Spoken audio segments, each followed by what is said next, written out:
Hello everyone, welcome to my channel that is learn with me. And आज इस video में हम again top 20 questions को discuss करने वाले हैं, जो कि रहने वाले हैं आपके पेपर बीएड पोर्शन 2 के लिए, जो कि आपके सभी सब्जेक्ट्स के लिए कॉमन ही पेपर रहने वाला है आपके अपकमिंग एचपीपीएससी पीजीटी एग्जामिनेशन 2024 के लिए। आज का जो टॉपिक है हमारा बुद्धिस्ट एजुकेशन पीरियड के बारे में हम यहाँ पे पढ़ेंगे। इससे पहले हम पहले ही वैदिक पीरियड के बारे में बात कर चुके हैं। अगर किसी बच्चे ने वो वीडियो नहीं देखी है तो इस चैनल की प्लेलिस्ट में जाकर जो है इस वीडियो को देख सकता है और वहां से अपने क्वेश्चंस को या अपने नोट्स, अगर कोई बच्चा बना रहा है कि किस किस टाइप के क्वेश्चन जो है बीएड पोर्शन में से पूछे जाएंगे, तो वहां से वो नोट्स भी बना सकता है, क्योंकि यहाँ पर मैंने सिर्फ और सिर्फ क्वेश्चंस नहीं करवाए हैं, क्वेश्चंस के अंदर की इन्फॉर्मेशन भी आपको यहाँ पर देने की कोशिश की है। So without wasting any time video को शुरू करते हैं। आज की वीडियो का जो फर्स्ट क्वेश्चन है दैट इज तृप्तिकास क्या है। सबसे पहले तो हम जब बुद्धिस्ट पीरियड की बात करते हैं तो जब एजुकेशन इंडिया में दी जा रही थी, जहां से ये स्टार्ट हुआ था, तो वैदिक पीरियड की भी हमने बात करी थी, ब्राह्मणिक पीरियड भी रहता है आपका, बुद्धिस्ट एजुकेशन पीरियड भी रहता है एंड अलग अलग, लेकिन आपकी जो सिलेबस में है वो दो ही पीरियड के यहाँ पे बारे में बात हुई है, दैट इज वैदिक एंड बुद्धिस्ट। तो हम सिर्फ इसी दो के ऊपर फोकस रखेंगे। अगर मैं बात करूँ यहाँ पे कि बुद्धिस्ट एजुकेशन पीरियड था, मतलब उसकी जो ड्यूरेशन थी वो कहाँ से कहाँ तक थी, तो हम ये बात करते हैं 600 बीसी से लेकर आपका 600 एडी तक की आपका ड्यूरेशन जो है बुद्धिस्ट पीरियड का देखा जाता है।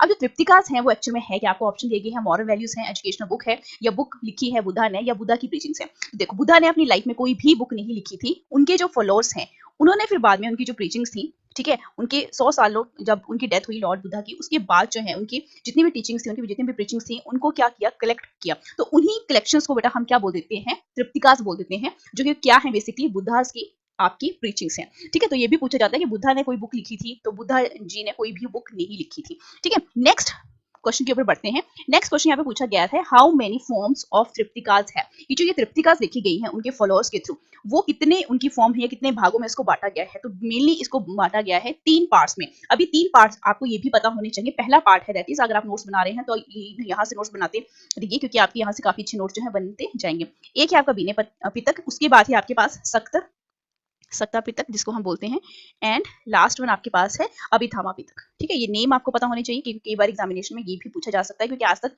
पीजीटी के एग्जामिनेशन में बीएड का पोर्शन जो है इंक्लूड नहीं किया गया है, तो इस बार जो है कहीं से भी क्वेश्चन जो है उठाकर पूछा जा सकता है। आपकी तैयारी जो है बिल्कुल बेसिक से लेकर एडवांस लेवल तक की होनी चाहिए। अब ये बीने पितक क्या कहता है, सक्ता पितक क्या कहता है, अभिधामा जो पितक है वो किसके बारे में है, वो भी आपको पता होना चाहिए।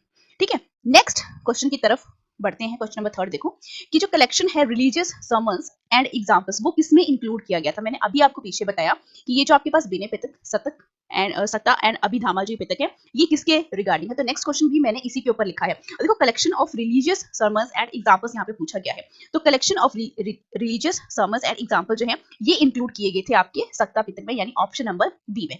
ठीक है, तो अगर आप यहाँ पे नोट्स बना रहे हैं तो सक्ता पितक में आप किसको इंक्लूड करोगे, collection of religious sermons and examples, right. Next question की तरफ बढ़ते हैं। क्वेश्चन नंबर 4 देखो, जो मेन टीचिंग्स हैं किसकी, लॉर्ड बुद्धा की, वो किस पितक में मेंशन की गई हैं। ठीक है, जो भी उनकी डिस्क्रिप्शन थी या मेन टीचिंग्स जो कि लॉर्ड बुद्धा ने की थी, या जो भी उनके फिलोसॉफिकल जो थॉट्स थे वो किस में इंक्लूड किए गए हैं, वो इंक्लूड किए गए हैं अभिधामा पितक में। तो जहां पर मैंने भी पीछे आपको ये बताया था अभिधामा पितक किसके साथ रिलेटेड है, ये मेन टीचिंग्स जो कि लॉर्ड बुद्धा की थी या उनके फिलोसॉफिकल थॉट्स थी। ठीक है, आप ऐड करते रहिएगा, आपकी नोट्स जो है काफी आसानी से बनते जाएंगे। अब देखो क्वेश्चन नंबर 5 है, out of below choose the basic truth of Buddhism. अब यहाँ पे एक हमारा पितक जो है वो छूट गया है। ठीक है, जिसको कौन सा है वो, दैट इज बीने पितक। अब बीने पितक जो है वो इंक्लूड किसको करता है, रूल्स ऑफ बिहेवियर को, consisting of rules of behaviour. तो यहाँ पे मैं लिख देती हूँ ताकि आपकी नोट्स जो है काफी अच्छे से बने। Consisting of rules of behaviour, rules of behaviour. ठीक है, नेक्स्ट क्वेश्चन की तरफ हम कहाँ पे थे, क्वेश्चन नंबर 5 में। अब इनमें से जो आपको यहाँ पे ऑप्शन दिए गए हैं A, B, C and D, basic truth जो थे बुद्धिज्म के वो कितने थे। बेसिकली हम 4 ही ट्रुथ्स के बारे में यहाँ पे बात करते हैं, लेकिन वो 4 ट्रुथ जो हैं वो कौन कौन से होने चाहिए। ठीक है, सफरिंग है, कॉज ऑफ सफरिंग है, उसके बाद एलिमिनेशन है इसका सफरिंग का, साल्वेशन है, ये राइट नॉलेज है, या बोथ A एंड B। तो इसका जो सही आंसर है that is option number D, both A and B। Suffering आपका बेसिक प्रिंसिपल्स या बेसिक ट्रुथ ऑफ बुद्धिज्म के अंडर आता है। कॉज जो है सफरिंग का, वो भी उस सफरिंग को हमने क्या करना है, एलिमिनेट करना है।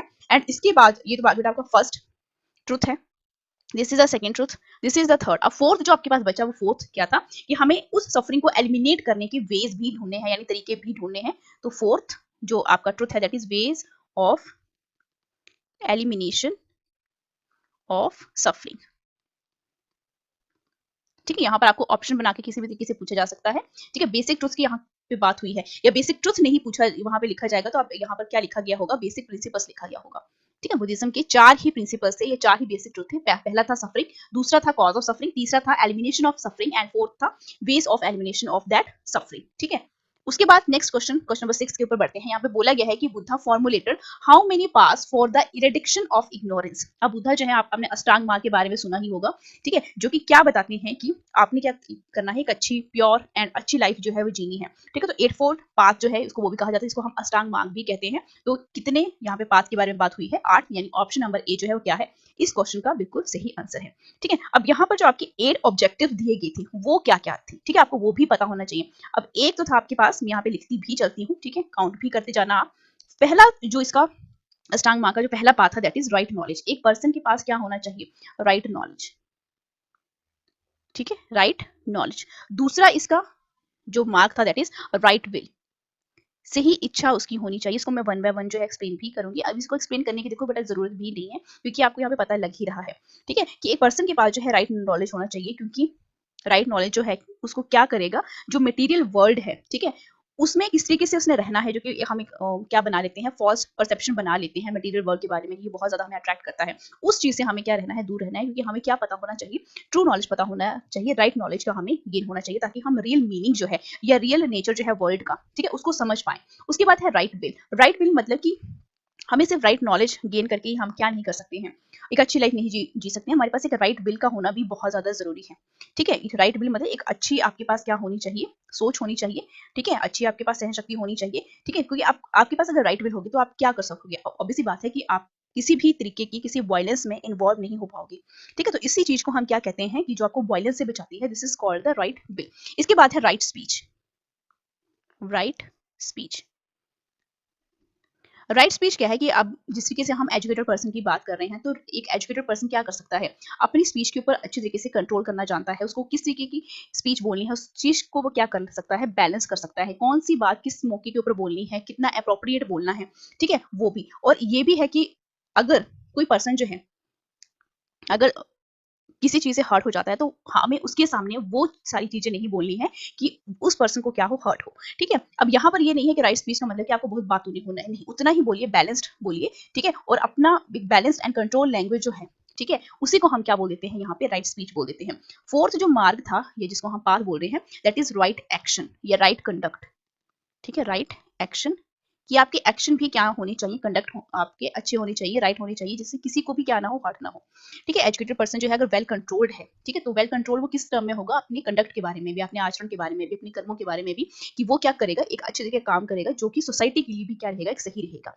ठीक है, इसके बाद जो है, जिस तरीके से हम राइट कंडक्ट की बात करूँ कि क्या वो वायलेंस में इन्वॉल्व होगा, ऑब्वियसली बात है नहीं होगा। क्या वो चोरी में इन्वॉल्व होगा, बिल्कुल भी नहीं होगा। तो ऑब्वियसली बात है कि जब वो ट्रुथ जान जाएगा, अपनी सही नॉलेज जब उसको होगा, सही ट्रुथ जो लाइफ का पता होगा, तो वो इन सारे जो भी सेंसेस हैं, जो कि वो क्या करते हैं, वायलेंस में इन्वॉल्व करवाती हैं, या चोरी करना, या किसी को हर्टफुल वर्ड्स बोलना, ठीक है, तो इन सबसे ऊपर उठाती हैं ये सारी की सारी। अब फिफ्थ जो आपके पास पाथ है, that is right vocation. Right vocation मतलब अच्छे एक ऐसा साधन ढूंढना अपनी लाइफ को जीने के लिए, जो कि उसकी फैमिली के लिए भी सही हो। ठीक है, और एक अच्छे तरीके की लाइफ जीना, इट मींस एक ऐसी लाइफ जीना जिसको हम क्या बोलते हैं, बैलेंस लाइफ जीना। ठीक है, कि हम किसी भी तरीके से किसी भी पर्सन को क्या नहीं करेंगे, हर्ट नहीं करेंगे। ठीक है, अगर कोई पर्सन जिस तरीके से आपने आजकल देखा होगा कि हम क्या करते हैं, आजकल का जो दौर है वो इस तरीके का है कि हम इस तरीके की जॉब भी कर लेते हैं, जहाँ पर आपको क्या करना पड़ता है, थोड़ी सी बातें सुननी भी पड़ती हैं, और थोड़ा सा आपको क्या करना पड़ता है, थोड़ा सा मिर्च मसाला लगा के भी बातें करनी पड़ती है। तो उस तरीके की लाइफ जो है वो यहाँ पर क्या बोला जाता था, इस तरीके की लाइफ जो है आपने नहीं जीनी है, क्योंकि ये रियल मीनिंग नहीं है जीने का। ठीक है, क्योंकि राइट वोकेशन आपके पास, अच्छा आपके पास क्या होगा, अगर आपके पास अच्छी स्किल है, अच्छी अंडरस्टैंडिंग है, ठीक है, तो आपने सही काम करना है, किसी भी तरीके से अपने काम के साथ जो है वो इनजस्टिस नहीं होने देना है, खुद के साथ भी एंड अपने काम के साथ भी, क्योंकि आपके काम में अगर इनजस्टिस करते हैं तो उसका जो नुकसान है वो किसी अदर पर्सन को क्या करना पड़ता है, भुगतना पड़ता है। इसके बाद सिक्स जो यहाँ पर पाथ है, that is right exercise. Right exercise.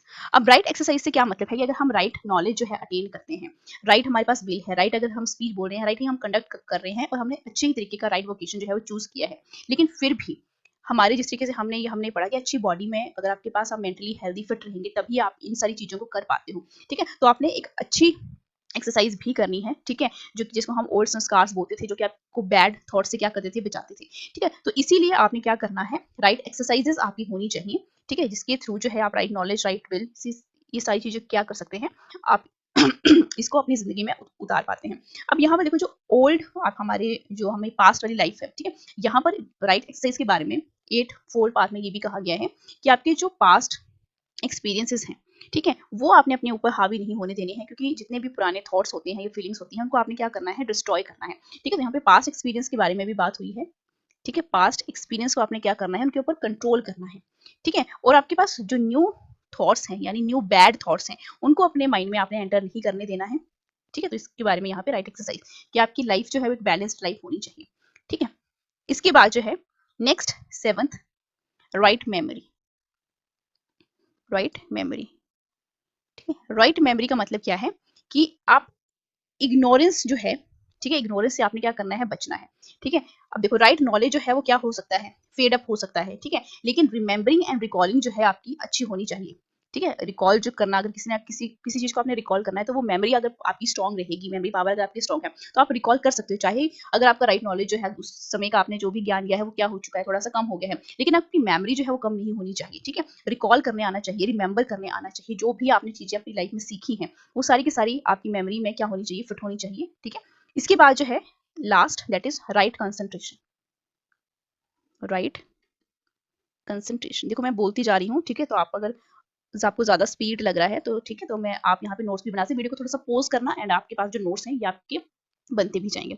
अब राइट कंसंट्रेशन से हमारा क्या है कि जब पर्सन जो है ये पूरी की पूरी जितनी भी आपके पास 7 जो है, यहाँ पर मैंने 7 यहाँ पे 8 4 मार्क 7 आपको यहाँ पे पास बताए हैं, जब ये सारी के सारी डेवलप कर लेता है, ठीक है, तो उसकी पर्सनैलिटी जो है वो क्या हो जाएगी, थोड़ी सी बाकी नॉर्मल पीपल से थोड़ी सी डिफरेंट हो जाएगी। ठीक है, तो इस तरीके की उसकी स्टेट, माइंड की जो स्टेट है वो इस तरीके से बन जाएगी कि उसकी कंसंट्रेशन जो है रिगार्डिंग ऑल द फैक्ट्स वो क्या हो जाएगी, काफी अच्छी हो जाएगी। ठीक है, तो अगर उसकी कंसंट्रेशन पावर जो है बहुत अच्छी है तो ये 8 जो आपको यहाँ पे मैंने पाथ बताए हैं उसके बाद वो पर्सन क्या कर सकता है, निर्वाण, इट मीन्स साल्वेशन की तरफ जो है वो बढ़ना शुरू कर देता है। और यही बुद्धिस्ट एजुकेशन में बोला गया है कि यही गोल है आपके किसका, गोल ऑफ ह्यूमन लाइफ का, कि आपने क्या करना है, इस तरीके से अपनी लाइफ को जीना है, इस तरीके से ये राइट नॉलेज आप रखो, राइट विल रखो, राइट स्पीच, राइट जो है कंडक्ट कीजिए, right vocation, right exercise, right memory and concentration, जिसके थ्रू आप क्या कर पाओ, साल्वेशन को अचीव कर पाओ, जो कि अल्टीमेट गोल है किसका, ह्यूमन लाइफ का। क्योंकि यहाँ पे बुद्धिस्ट जो एजुकेशन थी ये पूरे तरीके से रिलीजियस टाइप की एजुकेशन यहाँ पर दी जाती थी। ठीक है, 7th क्वेश्चन के ऊपर आ जाओ। 7th क्वेश्चन यहाँ पे बोला गया है what are the 2 directive principles of this education, मतलब बुद्धिस्ट एजुकेशन पीरियड की यहाँ पे बात हुई है कि जो 2 डायरेक्टिव प्रिंसिपल्स हैं वो कौन कौन से हैं, सत्य या अहिंसा, रिलीजन या salvation, moral values, both A and C. ध्यान से देखते चलना कि जब हम किसकी बात कर रहे हैं यहाँ पर, पूरे तरीके से पूरे इस सिनेरियो को देखो, 8 4 जो अष्टांग मार्ग हमने भी पीछे डिस्कस किए हैं वो सारे के सारे आपको कहाँ लेके जा रहे हैं, साल्वेशन की तरफ लेके जा रहे हैं। लेकिन बहुत से बच्चे जो है इसका मीनिंग जो है जिस तरीके से वो देखेंगे कि बुद्धिस्ट पीरियड में जो एजुकेशन थी वो रिलीजियस ही है और साल्वेशन, तो यही क्या है डायरेक्ट, तो ये इसका सही आंसर बिल्कुल भी नहीं है। जब हम डायरेक्टिव प्रिंसिपल्स की बात करते हैं इस एजुकेशन में, वो क्या थे आपके, सत्य एंड अहिंसा। ठीक है, क्योंकि एजुकेशन क्या करती है, स्टूडेंट्स को इस तरीके से काबिल बनाती है कि वो क्या हो पाए, अपनी इज्जत कर पाए, सेल्फ रिस्पेक्ट की जो फीलिंग है वो उनमें क्या हो, डेवलप हो, सेल्फ कंट्रोल वो कर सके, सेल्फ कॉन्फिडेंस उनमें आ सके। ठीक है, जिसके थ्रू वो क्या कर सके, अपनी एक अच्छी नॉर्मल बैलेंस्ड लाइफ जो है वो क्या कर सके, जी सके। तो यहाँ पर आपने इस क्वेश्चन को क्या नहीं करना है, इसके बिल्कुल भी नहीं करना है। एंड यहाँ पे इस क्वेश्चन को बड़ा ही ध्यान से देखना, ठीक है, क्योंकि इस टाइप का क्वेश्चन जो है वो पूछा जा सकता है, क्योंकि थोड़ा सा कंफ्यूजिंग क्रिएट करने वाला क्वेश्चन है। अब यहाँ पर जितने भी आपके पास जो भी एजुकेशन दी जाती थी बुद्धिस्ट एजुकेशन पीरियड में, जो भी आचार्य थे जिनको वहाँ पे गुरु बोला जाता था, ठीक है, वही ये भावना जो है उन स्टूडेंट्स में क्या करते थे, डेवलप करते थे कि पूरे तरीके से उनका एक कैरेक्टर ही ऐसा बना दिया जाए कि उनके पास वो अष्टांग मार्ग के ऊपर चल के साल्वेशन की तरफ बढ़ सके। ठीक है, तो सत्य एंड अहिंसा जो थे वो क्या थे, 2 डायरेक्टिव प्रिंसिपल्स थे इस एजुकेशन के। नेक्स्ट क्वेश्चन के ऊपर आ जाओ, क्वेश्चन नंबर 8 यहाँ पर बोला गया है in how many stages education was divided in Buddhist period, कितनी स्टेजेस में उस टाइम के एजुकेशन को डिवाइड किया गया था। तो ये बहुत ही अच्छे टाइप का क्वेश्चन है। देखो एजुकेशन जो थी वो डिवाइड की गई थी मेनली 2 स्टेजेस में, ठीक है, ऑप्शन नंबर सी। अब आपको ये भी पता होना चाहिए कि वो एजुकेशन कौन कौन सी थी। एक थी आपके पास that is your primary education, primary education, और उसके बाद डायरेक्टली आपके पास कौन सी एजुकेशन आ जाती है, that is your higher education. Notes आप साथ साथ में बनाते ही जाइएगा, ठीक है, हायर एजुकेशन। अब देखो, अब जब हम प्राइमरी एजुकेशन की यहाँ पे बात करते हैं तो यहाँ पे क्या था कि बच्चों को क्या करवाना है, टीच करवाओ ताकि वो बच्चा रीड कर सके, राइट कर सके, या थोड़ा बहुत जो है अर्थमेटिक कर सके। ठीक है, ये बुद्धिस्ट का मेन प्रिंसिपल था रिगार्डिंग द प्राइमरी एजुकेशन। ठीक है। तो यहाँ पर स्टोरीज के थ्रू भी वहां पर प्राइमरी एजुकेशन देने की कोशिश की जाती थी। ठीक है। और यहाँ पर जो प्राइमरी एजुकेशन के बारे में फॉहीन ने भी कहा है कि ये जो सिस्टम है प्राइमरी एजुकेशन का, ठीक है, जिसको हम सिस्टम ऑफ जनरल एजुकेशन भी कहते हैं, जहां पर जो स्टूडेंट थे मतलब 6 जिनकी ईयर्स हो जो 6 साल के बच्चे थे, उनको प्राइमरी एजुकेशन में क्या करना है, हमने दाखिल करना है। और उस टाइम के साथ साथ आपने देखा होगा कि 5 साल के बच्चों को भी इस प्राइमरी एजुकेशन में लिए जाने लगा। लेकिन अब फिर से यही सिस्टम आ गया है कि जब बच्चा जो है आपका 6 साल का है, वही क्या करेगा, प्राइमरी एजुकेशन ले सकेगा, ताकि बच्चों को जो है ज़्यादा वर्डन भी नहीं देना है। बेसिक उनको रीड करना आ जाए, चीज़ें राइट कर सके थोड़ा बहुत, एंड थोड़ा बहुत जो है अर्थमेटिक वो कर सके, एंड जो स्टोरीज उनको बताई जाती हैं तो स्टोरीज से उनको थोड़ी सी मोरल वैल्यूज उनके अंदर क्या हो सके, इनकलकेट हो सके। अब जब हम हायर एजुकेशन की बात करते हैं तो हायर एजुकेशन में बहुत ही वैरायटी थी सब्जेक्ट्स की, जहाँ पर आपके पास लिटरेचर भी था, ठीक है, आपके पास लॉ भी था, मेडिसिन भी थी, ठीक है, आपके पास रिलीजन भी था, फिलोसफी भी थी, ठीक है। तो ऐसे कुछ सब्जेक्ट थे, पॉलिटिक्स था, एस्ट्रोनॉमी, मिलिट्री साइंस, ये सारी की सारी वहाँ पे आपको हायर एजुकेशन में दी जाती थी। अब यहाँ पे ये समझा जाता था कि यहाँ पर एक और पीपल हैं, डॉक्टर अल्टेकर, ठीक है, इनका जिक्र जो है आपने देखा होगा, मैंने वैदिक एजुकेशन पीरियड में भी किया है। डॉक्टर अल्टेकर जो है वो बुद्धिस्ट पीरियड के बारे में क्या सोचते हैं कि उस टाइम जो है हायर एजुकेशन, किस टाइम पे बुद्धिस्ट एजुकेशन इतनी ज़्यादा थी कि यहाँ पर कौन कौन सी कंट्रीज के स्टूडेंट्स भी आते थे, कोरिया के, तिब्बत के, ठीक है, जावा, ठीक है, और अदर दूसरी कंट्रीज के लोग भी इतने ज़्यादा अट्रैक्ट हो चुके थे। आप खुद देखो यहाँ पे सब्जेक्ट जो कितनी वैरायटी है, लिटरेचर है, लॉ है, मेडिसिन है, रिलीजन है, फिलोसफी है, ठीक है, उसके पॉलिटिक्स भी था, ठीक है, एस्ट्रोलॉजी भी थी, एंड मिलिट्री साइंस भी थी, ठीक है। तो मैंने यहाँ पे नहीं लिखी है तो मैं बोलती भी जा रही हूँ ताकि आपके नोट्स अच्छे तरीके से बनते चले। तो इतने सारे बच्चे जो हैं जो कोरिया से आ रहे हैं, तिब्बत से आ रहे हैं, जावा से आ रहे हैं, ठीक है, अदर डिफरेंट डिफरेंट कंट्रीज से आ रहे हैं, तो उस टाइम पे अगर इतने अट्रैक्ट हो सकते हैं वो हमारी हायर एजुकेशन, तो कितने बड़े गर्व की बात है। अब यहाँ पे जो करिकुलम था, मेनली जब हम बात करते हैं बुद्धिस्ट पीरियड में, तो वो कन्फाइंड था कि हमने क्या करना है, सर्च करनी है कि हमारे जो सफरिंग्स हैं उनका कॉज क्या है, ठीक है, उनको हमने क्या करना है, इरेडिकेट करना है, ताकि हमें क्या मिल सके, साल्वेशन मिल सके, ठीक है। तो मेनली हम ये बोल सकते हैं कि बुद्धिस्ट एजुकेशन जो थी वो प्राइमरली क्या थी, फिलोसफिकल थी, रिलीजियस थी, एंड स्पिरिचुअल थी, ठीक है। ये भी बोला जाता है कि कई बार आपको ऐसा भी पूछा जाए कि किस टाइप की एजुकेशन अगर समराइज करना है, तो हम ये बोल सकते हैं कि ये क्या थी, फिलोसफिकल, रिलीजियस एंड स्पिरिचुअल, ठीक है। अगर आपने इसको थोड़ा सा एडअप करना हो तो इस तरीके की एजुकेशन को, मतलब एजुकेशन किस टाइप की थी, तो फिलोसफिकल थी, रिलीजियस थी, एंड स्पिरिचुअल थी। नेक्स्ट क्वेश्चन की तरफ बढ़ते हैं। नेक्स्ट क्वेश्चन देखो यहाँ पर क्या बोला गया है कि बुद्धिस्ट एजुकेशन पीरियड में स्टूडेंट्स जो थे वो कौन थे, other countries students as well as Indians थे, या सिर्फ इंडियंस थे, बोथ ए एंड बी। तो ऑफ कोर्स यहाँ पे इंडियंस तो थे ही, ठीक है, यहाँ पे सिर्फ इंडियंस है, बोथ ए एंड बी, तो आपका एज वेल एज इंडियन भी यहाँ पे मेंशन किया गया है, अदर कंट्रीज के तो थे ही थे और इंडियंस भी थे, तो ऑप्शन नंबर ए ही क्या हो जाएगा, इसका आंसर हो जाएगा बेटा यहाँ पे ये वाला ऑप्शन नहीं आना था, ठीक है, क्योंकि ये ऑलरेडी यहाँ पे ऑप्शन नंबर ए में ही क्या हो गया है, एडअप हो गया। तो ऑप्शन नंबर ए जो है वो क्या है, इस क्वेश्चन का बिल्कुल सही आंसर है, मैंने अभी बताया, आपकी कंट्रीज कोरिया से भी आते थे, तिब्बत से भी आते थे, जावा से भी आते थे, ठीक है। नेक्स्ट क्वेश्चन देखो, बोला गया कि लाइफ हिस्ट्री जो है वो बुद्धा की, लॉर्ड बुद्धा की, were written in which language, कि जो इनकी लाइफ हिस्ट्री लिखी गई है लॉर्ड बुद्धा की, वो कौन से लैंग्वेज में लिखी गई है, हिंदी, पाली, संस्कृत, या नन ऑफ दिस। तो ये लिखी गई है आपकी पाली में। और मैं आपको लोगों को एक बात ये भी यहाँ पे बता दूं कि मोस्ट ऑफ द एजुकेशन जो थी वहां पर पाली लैंग्वेज में ही दी जाती थी, ठीक है। संस्कृत पहले इंक्लूड नहीं की गई थी, लेकिन बाद में वो मीडियम ऑफ इंस्ट्रक्शन बनी थी, ठीक है। तो काफी ज्यादा बच्चों को ये भी है कि वहां पे संस्कृत का भी जिक्र है, तो पहले ऑलमोस्ट जो है आपकी पाली में ही दी जाती थी, ठीक है, पाली प्राकृतिक जो भी था, ठीक है।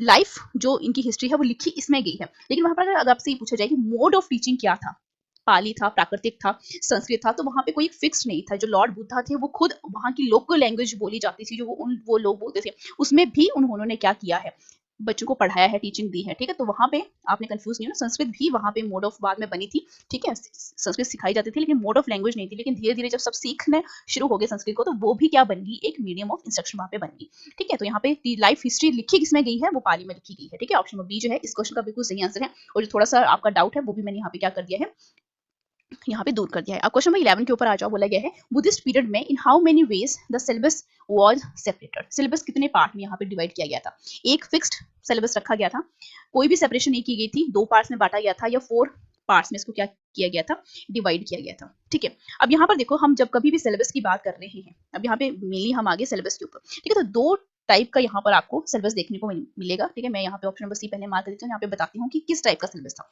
ठीक है, क्योंकि अगर आपको पढ़ना है तो बिल्कुल अच्छे तरीके से बिल्कुल बेसिक से एडवांस लेवल तक की और जाओ। पहला आपका जो सिलेबस था, मैंने जिस तरीके से आपको बोला, रिलीजियस सिलेबस, और दूसरा था वर्ल्डली, क्योंकि पूरी जिंदगी जो है वो वहीं पे थो।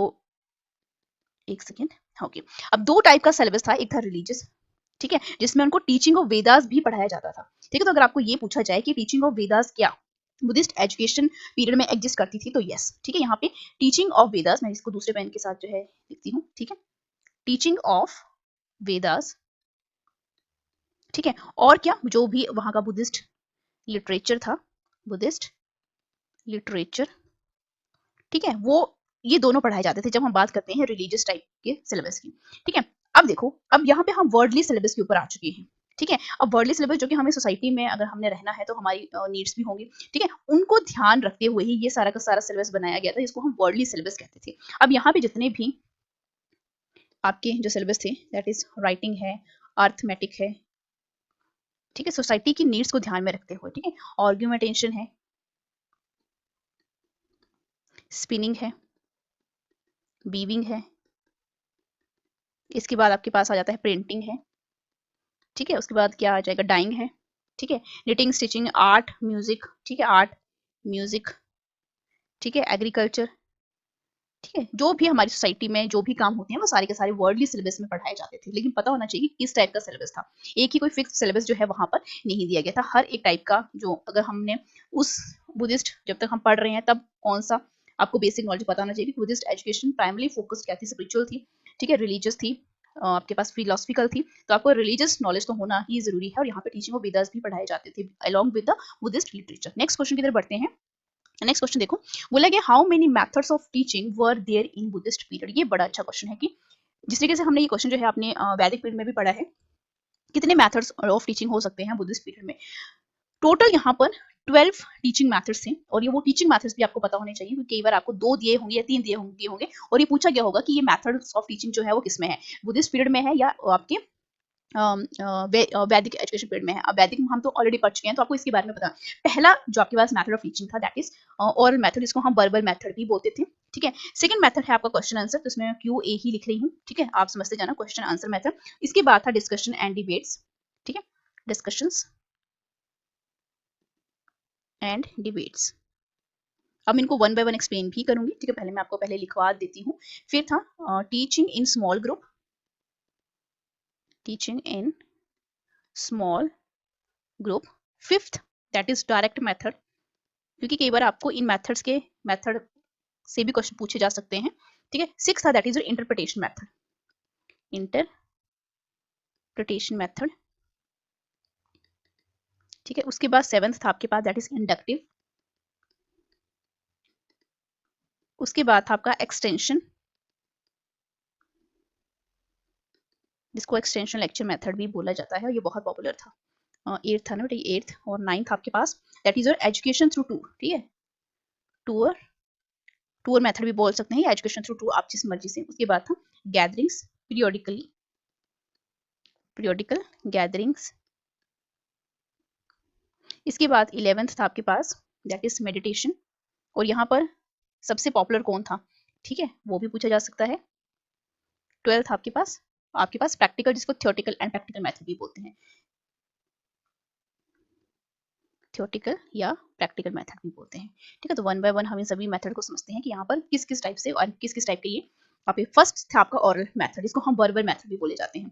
अब देखो, जब हमने क्या करना होता था, जो अगर हमें कोई लेक्चर देना होता था, ठीक है, नंबर ऑफ स्टूडेंट्स है वहां पर, ठीक है, तो बार बार हमें लेक्चर देने पड़ते थे, तो हम ऑरली क्या करते थे, उन लेक्चर्स को जो आचार्य से वहां पे वो देते थे, ठीक है, क्योंकि हम ऑब्वियस सी बात है, क्योंकि जिस तरीके से हम वर्बल हमने वैदिक पीरियड में भी बात की थी, ठीक है, तो बुद्धिस्ट पीरियड में भी क्या होता था कि आपकी लेक्चर जो मेथड था, अगर नंबर ऑफ स्टूडेंट्स को हमने क्या करना है, पढ़ाना, तो हम सिंपली क्या कर देते थे वहां पे, और मेथड यूज करते थे, ठीक है। तो बुद्धिज्म जो आपका ये पीरियड है, इसने क्या किया है, इंकरेज किया है टीच करना सभी सब्जेक्ट्स को थ्रू पाली, ठीक है, पाली लैंग्वेज, जिसको हम क्या बोलते थे, जो लैंग्वेज है पीपल की, ठीक है। तो यहाँ पर ओरल मेथड ये भी पूछा जा सकता है कि आपका ओरल मेथड से हमें क्या मिलता है, पाली जो लैंग्वेज है, हम जितने नंबर ऑफ स्टूडेंट के साथ हम जुड़ते जाएंगे, अब नंबर ऑफ स्टूडेंट जो है वो देखेंगे कि हम कौन सी लैंग्वेज में क्या कर रहे हैं, बात कर रहे हैं, तो पाली लैंग्वेज को सिखाने का, ठीक है, या इसको सिखाने का सबसे अच्छा मेथड यही था कि हम उसी भाषा में बात करें। तो पाली लैंग्वेज जिस तरीके से वो जो वहाँ के जो गुरु थे वो बोलते जाते थे, ताकि नंबर ऑफ स्टूडेंट जो है वो उस लैंग्वेज को क्या कर पाए, सीख पाए, ठीक है।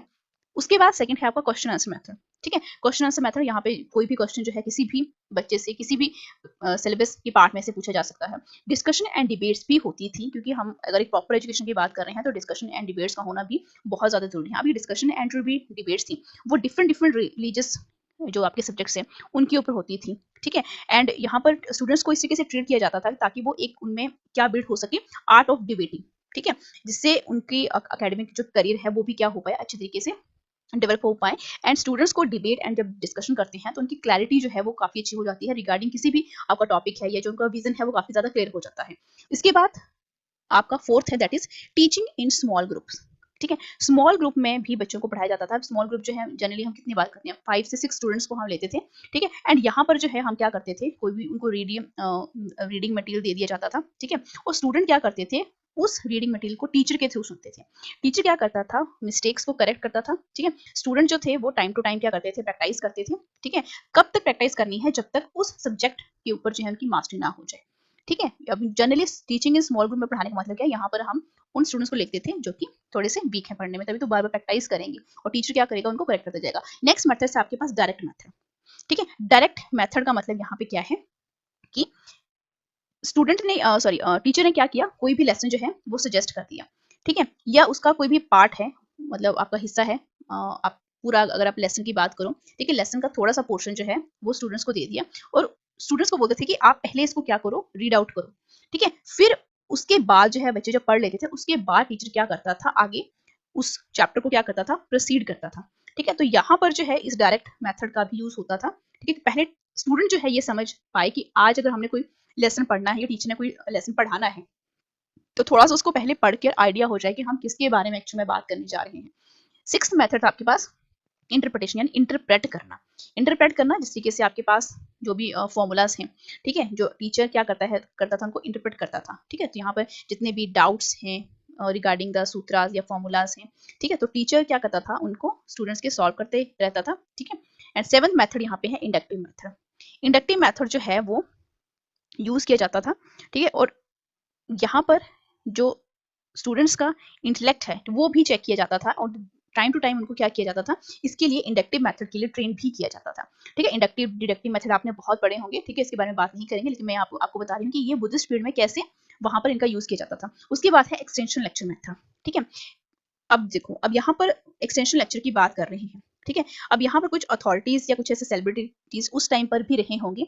ठीक है, रिलीजियस अगर पॉइंट ऑफ व्यू की मैं बात करूँ या फिलोसफी की मैं बात करूँ तो उन पर्सनैलिटीज को या उन अथॉरिटीज को भी बुलाया जाता था उन पर्टिकुलर टॉपिक्स के ऊपर एक तरीके का एक्सटेंशन लेक्चर देने के लिए। ठीक है, इस तरीके से आजकल भी होता है कॉलेज एंड स्कूल्स में कि हम किसी भी ग्रेट पर्सनैलिटी को एक एक्सटेंशन लेक्चर देने के लिए बुलाते हैं। तो यही जो कॉन्सेप्ट है वो वहां पर भी बुद्धिस्ट पीरियड में भी यूज किया जाता था, फेमस अथॉरिटीज या सेलिब्रिटीज को बुला के, जो कि स्टूडेंट के इंटेलेक्चुअल बेनिफिट के लिए बहुत जरूरी होता था। इसके बाद टूर, आपने ये भी देखा होगा कि टूर जो है वो आजकल के जमाने में नहीं होते थे, पुराने जमाने में भी होते थे। ठीक है, तो वहां पर भी बच्चों का एक स्पेसिफिक ग्रुप बनाकर जो है बच्चों को ऐसी साइट्स के ऊपर लेके जाता था जहां पर उनको क्या मिल सके, थोड़ा सा नॉलेज मिल सके। ठीक है, और बच्चे क्या कर पाए, आपस में भी वो इंजॉय भी कर पाए एंड कुछ चीजें जो है वहां से सीख भी जाए।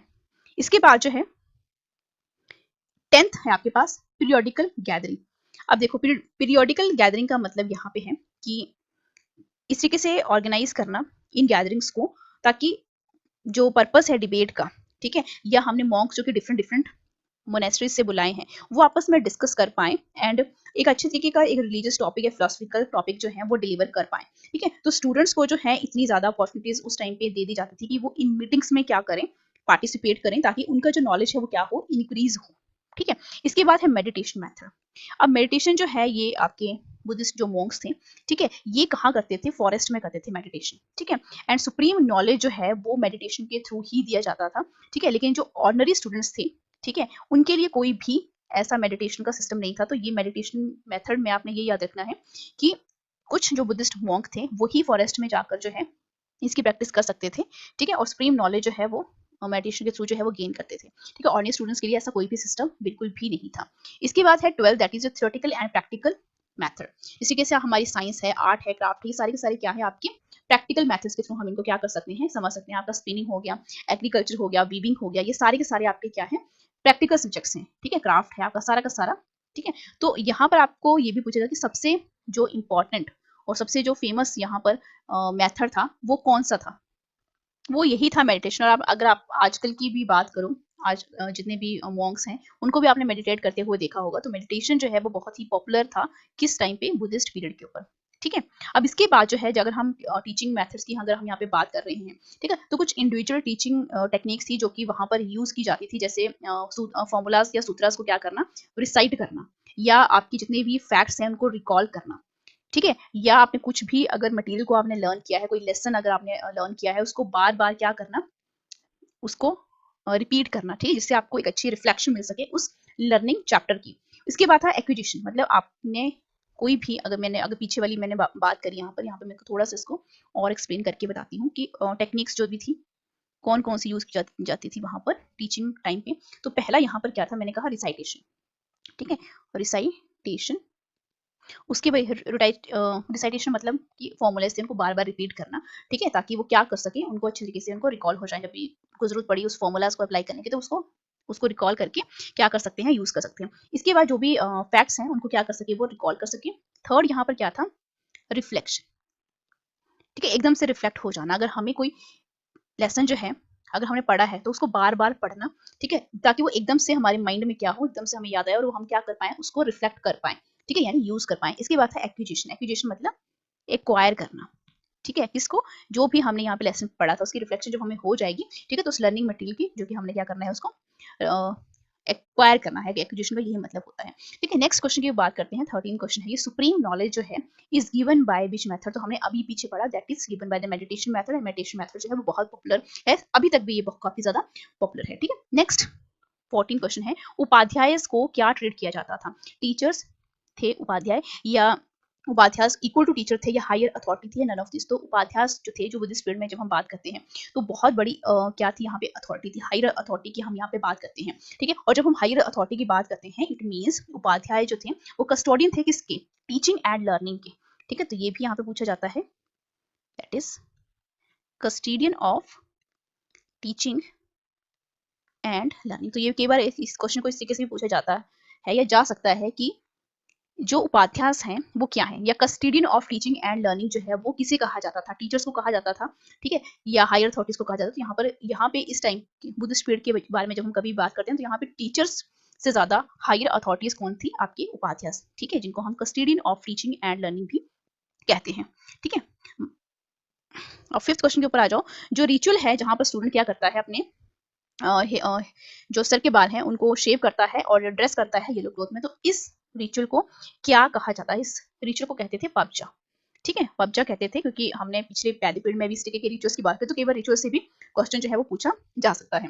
ठीक है, और यहाँ पर वो क्या करते थे, येलो क्लोथ डालते, जब जैसे ही चाइल्ड जो है एजुकेशन के फील्ड में आया, ठीक है, जैसे कि हमने बात करी थी वैदिक पीरियड में उपनयन सेरेमनी की, सिमिलर उसी मैनर में यहाँ पर भी एक रिचुअल है, जहाँ पर जैसे स्टूडेंट जो है एंटर होगा मोनेस्ट्री में एजुकेशन को रिसीव करने के लिए, तो उसको ये पबजा रिचुअल करना पड़ता था, जहां पर उसको क्या करना पड़ता था, हेयर को वो मतलब शेव करना पड़ता था, येलो क्लोथ्स डालने पड़ते थे, एंड उसको जो है अपना सर जो है वो मोक्स के जो पैर थे वहां पर रखना पड़ता था, और पूरी लाइफ जो है वो मोनेस्ट्री में रहना पड़ता था, और उसने क्या करना है, अपनी लेग्स को क्रॉस करके बैठना होता था। ठीक है, और ये बार बार दोहराना पड़ता था 3 लाइन्स। ठीक है, जैसे बुद्धम शरणम गच्छामि, सेकंड है धर्मम शरणम गच्छामि, और तीसरी लाइन थी संगम शरणम गच्छामि। ठीक है, ये 3 जो लाइन्स थी इसको फ्लोर पे टांगों को थोड़ा इस चीज से हम पातली मार के बैठते हैं, कुछ वैसे ही रिपीट करनी पड़ती थी तीनों लाइंस। ठीक है, तो कई बार इन तीनों लाइंस का मतलब ही पूछा जाता है। नेक्स्ट 16 क्वेश्चन है, मीनिंग ऑफ संगम शरणम गच्छामि का क्या मतलब है। बुद्धम शरणम गच्छामि का मतलब होता है I take the shelter of Buddha. धर्मम शरणम गच्छामि का मतलब होता है I seek the shelter of Dharma. And संगम शरणम गच्छामि का मतलब होता है I seek the shelter of Sangha, मतलब ग्रुप्स में। ठीक है, 17 क्वेश्चन है, एजुकेट्स मतलब जो एजुकेशन लेने वाले बच्चे हैं उनको मेंडिकेट्स कहा जाता था, कब कहा जाता था। ये बड़ा ही अच्छे टाइप का क्वेश्चन है, और ये कहीं पर भी आपको नहीं देखने को नहीं मिलेगा। ठीक है, ये मोस्टली जितने भी 20 क्वेश्चन है ये कहीं भी किसी भी प्लेटफॉर्म के ऊपर आपको नहीं देखने को मिलेंगे, चाहे आप जितना मर्जी सर्च कर लो। ठीक है, क्योंकि मैंने पूरे बुद्धिस्ट पीरियड को अच्छे तरीके से इसको पढ़ा है, उसके बाद इन क्वेश्चंस को फ्रेम आउट किया है, कहीं से भी उठाए नहीं गए हैं ये क्वेश्चंस। ठीक है, एजुकेट्स को मेडिकेट्स कब कहा जाता था, उपसंपदा जो सेरेमनी थी उसके बाद, पबजा सेरेमनी के बाद, आफ्टर मेडिकल एजुकेशन के बाद, या बोथ ए एंड बी।